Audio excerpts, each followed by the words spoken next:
اسلام میں صرف دو عیدیں نہیں ہیں، حضور علیہ الصلوۃ والسلام نے جمعے کے دن کو بھی عید کا دن قرار دیا ہے، تو سال کی 52 عیدیں تو یہ جمعے والی عید ہو گئی۔ اور حضور علیہ الصلوۃ والسلام سے جب پوچھا گیا کہ جمعے کا دن باقی دنوں میں سب سے افضل کیوں ہے، تو حضور علیہ الصلوۃ والسلام نے ارشاد فرمایا کہ اس دن آدم کو پیدا کیا گیا تھا۔ تو دیکھیں، آدم کی ولادت والا دن اگر دنوں میں سب سے افضل اور عید کا دن ہو سکتا ہے، تو حضور کی ولادت والے دن کو اگر مسلمان خوشی سے عید کا دن کہتے ہیں، ہم کوئی شرعی عید نہیں مانتے کہ یہ شرعی طور پر کوئی عید ہے، اس کو عید نہ ماننا کوئی گناہ ہے، نہیں۔ ایسے جیسے ہمیں کوئی بہت بڑی نعمت مل جائے، ہم کیا کہتے ہیں، آج میری عید ہو گئی۔ تو بہت بڑا بزنس پروجیکٹ لگ جائے تو عید ہو جاتی ہے، بچے کی ولادت ہو جائے تو عید ہو جاتی ہے، کائنات کی سب سے بڑی نعمت مل جائے اور اب ہم کہہ دیں کہ بھئی آج میری خوشی والی عید ہے، تو اس پہ اعتراض بنتا نہیں ہے۔ تو دو عیدیں اسلام میں نہیں ہیں، 52 عیدیں تو جمعے کی وجہ سے عید ہیں۔ اسی طرح عرفہ کے دن کو حضور علیہ الصلوۃ والسلام نے عید کا دن قرار دیا، یوم عرفہ ہمارے لیے عید کا دن ہے۔ اسی طرح دیکھیں، بخاری کی روایت ہے، یہودی حضرت عمر رضی اللہ تعالی عنہ کے پاس آئے اور کہنے لگے کہ قرآن میں ایک ایسی آیت ہے،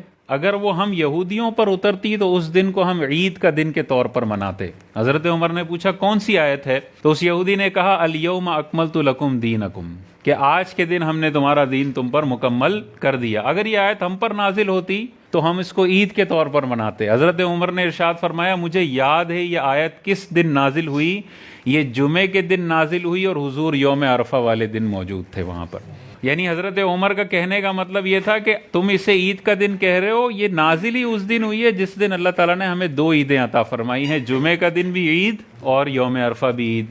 تو اگر ایک آیت اترنے والے دن کو عمر عید کا دن کہہ رہے ہیں، تو جس کے صدقے پورا قرآن ملا، اگر ان کی ولادت ہو رہی ہے، اس دن کو اگر مسلمان خوشی سے عید کہہ دیتے ہیں، شرعی عید نہیں کہتے، تو ان پہ جہنمی ہونے کا فتویٰ لگا دینا کہ بھئی یہ بدعتی ہیں، یہ جہنمی ہیں، کیونکہ بدعت کا مطلب جہنمی ہونا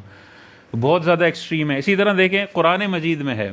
اللہ تعالیٰ نے ارشاد فرمایا قال عیسی ابن مریم، حضرت عیسیٰ علیہ السلام نے اللہ کی بارگاہ میں دعا کی، یا اللہ آسمان سے ہم پر ایک دسترخوان نازل فرما، یہ دسترخوان نازل ہونے والا دن جو ہے تاکہ ہمارے اگلوں کے لیے بھی عید کا دن ہو جائے اور ہمارے پچھلوں کے لیے بھی عید کا دن ہو جائے۔ اب آسمان سے اگر دسترخوان اتر رہا ہے تو حضرت عیسیٰ علیہ السلام اس کو عید کا دن کہہ رہے ہیں، تو کائنات کی سب سے بڑی نعمت کی ولادت جس دن ہو رہی ہے، اگر مسلمان اس کو خوشی سے عید کہہ دیتے ہیں، تو بہت زیادہ اس پہ ایکسٹریم اور تشدد والے فتوے اور یہ کہنا کہ یہ دین میں نئی نئی چیزیں گھڑ لیتے ہیں، یہ جائز نہیں ہے۔ تو بہت ساری عیدیں ہیں اسلام کے اندر، صرف دو عیدیں نہیں ہیں، یہ بہت زیادہ اس پہ شدت نہیں کرنی چاہیے۔